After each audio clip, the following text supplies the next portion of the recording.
13 anos antes do soterramento da capela e cemitério do Largo do Rosário, especificamente no ano de 1884, na cidade de Propriá, no Sergipe, nascia Antônio dos Santos Cabral.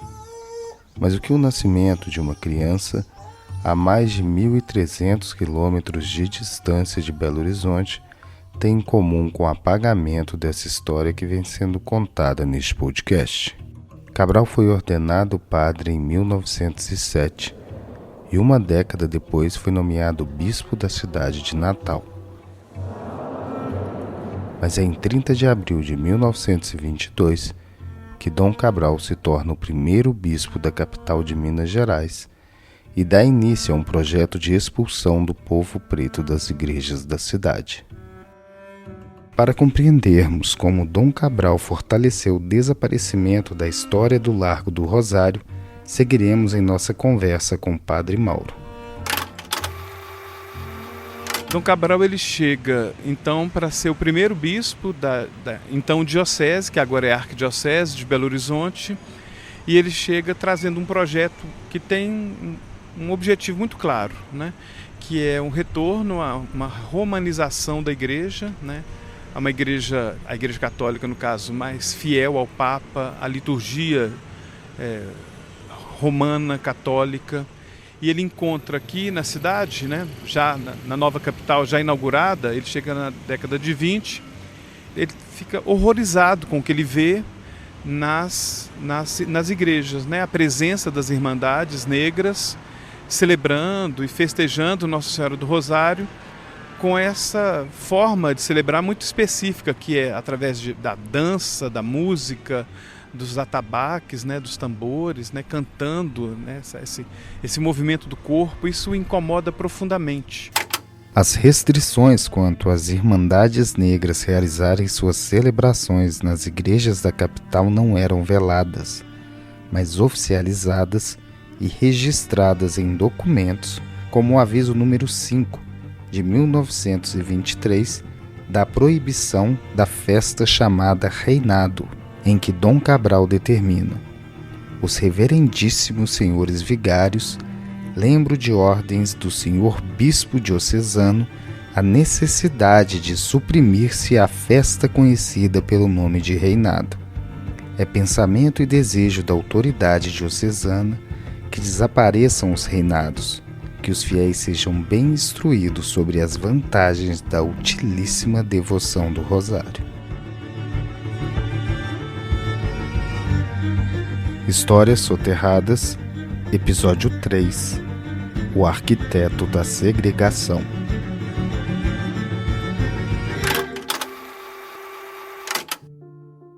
É interessante, né? A gente sabe da presença da Irmandade pelo documento de expulsão deles.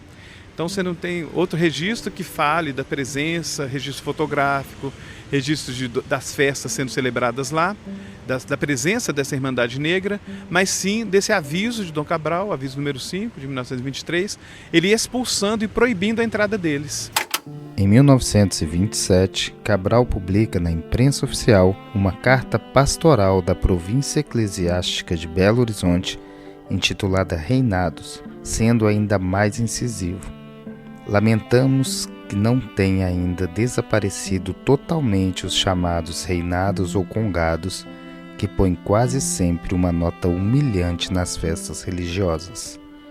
São particularmente dignos de reprovação quando tais reinados intervêm nas procissões ou nas funções da igreja, pretendendo até distinções litúrgicas. Ainda mesmo que não se verifiquem tais abusos, essas danças são indesejáveis porque se prolongam por tempo excessivo, obrigando os dançantes a beber em demasia, donde se originam as consequências de costume. O que ele está dizendo, né, que nós não temos que celebrar para gente bêbada, para gente alcoolizada, que ele afirma que eles bebem, né? E depois, em 1944, acontece um sínodo na Arquidiocese de Belo Horizonte, o primeiro sínodo da Arquidiocese, onde é terminantemente proibido as festas do reinado.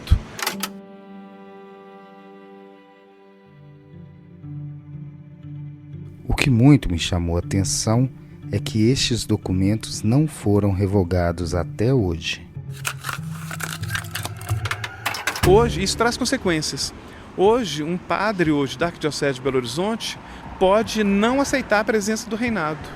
E isso é real, isso é real. Há muito pouco tempo atrás, eu posso afirmar há 2 meses atrás, me solicitaram uma missa para uma guarda, a guarda dos carolinos, né? Eles pediram que eu pudesse celebrar para eles.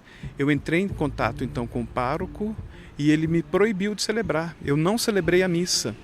E com a afirmação gravíssima de que essa autorização eu teria que escrever um documento e encaminhar esse documento para Dom Valmor. Eu entrei em contato com a diocese e falaram, não existe esse documento. Então esse projeto de apagamento da presença da população negra das igrejas católicas, né, ele persiste.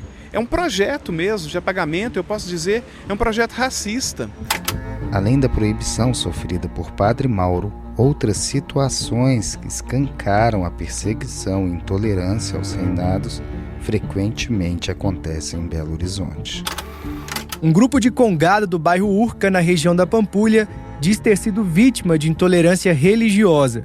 Os integrantes enfrentam dificuldades em participar de missas e até mesmo de realizar a tradicional celebração da festa do Rosário. O presidente capitão-mor da Guarda Congo Nossa Senhora do Rosário Urca Pampulha, Gleison Rodrigues, contou o ocorrido a um jornal da capital. Ele disse que, neste ano, fomos assistir à missa. Não tocamos quando entramos na igreja para não atrapalhar a liturgia. Sentamos e assistimos até o fim. Quando terminou a missa, já tínhamos avisado para a coordenadora para falar com o padre que estávamos ali e queríamos agradecer à comunidade pelo apoio do festejo 2022. Além de ele não deixar a gente fazer o agradecimento, entrou na sacristia. A gente começou a cantar para ele, mas ele não apareceu. Insistimos bastante, mas o padre não saiu.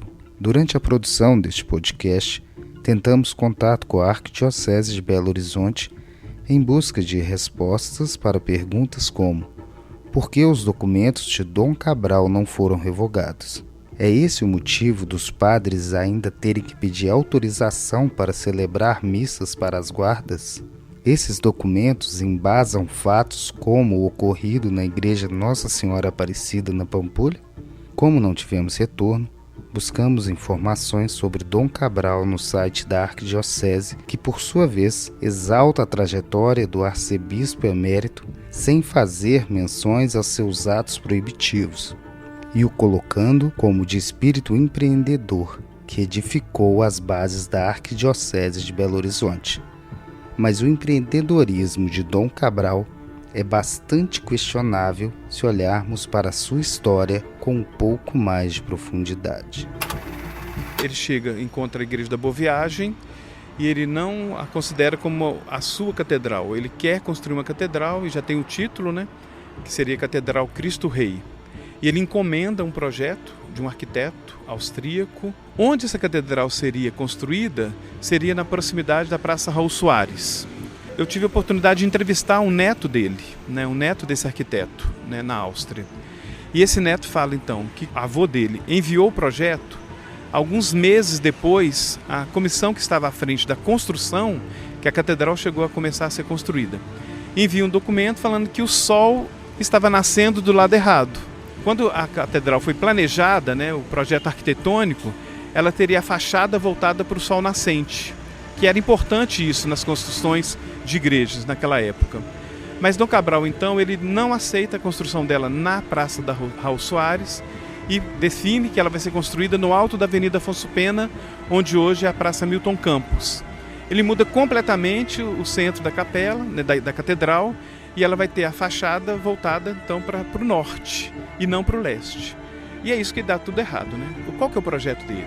Ele quer ser, depois de morto, sepultado debaixo da catedral, na parte mais alta da cidade, né, o ponto mais alto da cidade, idealizado e planejado por Arão Reis, formalizando, né, essa união entre Estado e Igreja. Ele, o corpo dele, soberano no alto da cidade, reinando sobre a cidade planejada, a nova capital Belo Horizonte. No mês de dezembro completam 125 anos de Belo Horizonte, uma cidade que foi construída sobre uma região já ocupada, sobre um rico espaço de socialização, que já tinha raiz, que já tinha identidade. A história desse lugar é mais antiga, é maior, é mais diversa e precisa ser conhecida.